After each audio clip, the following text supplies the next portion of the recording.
যুক্তরাষ্ট্রে উচ্চশিক্ষার স্বপ্ন নিয়ে যাওয়া দুই বাংলাদেশি পিএইচডি শিক্ষার্থীর নিখোঁজের ঘটনা শেষ হল ভয়াবহ পরিণতিতে।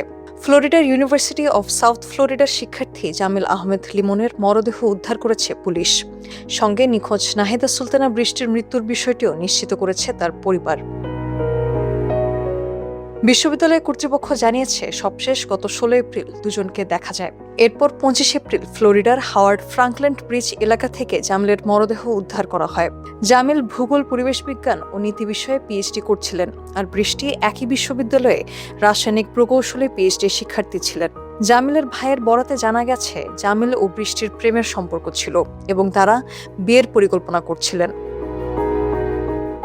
হিলসবরো কাউন্টি শেরিফের কার্যালয় জানিয়েছে, এই ঘটনায় গ্রেফতার হয়েছেন জামিলের রুমমেট হিশাম আবু ঘারবিয়া।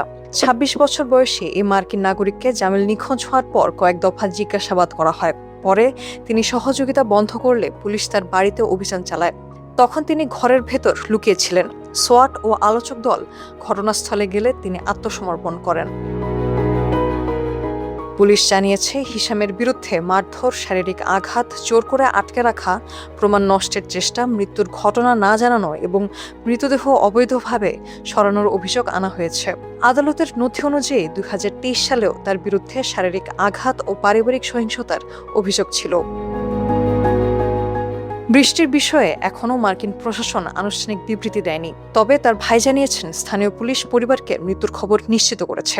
বিশ্ববিদ্যালয় কর্তৃপক্ষ পরিবারগুলোর সঙ্গে যোগাযোগ রাখছে, পাশাপাশি চলছে তদন্ত।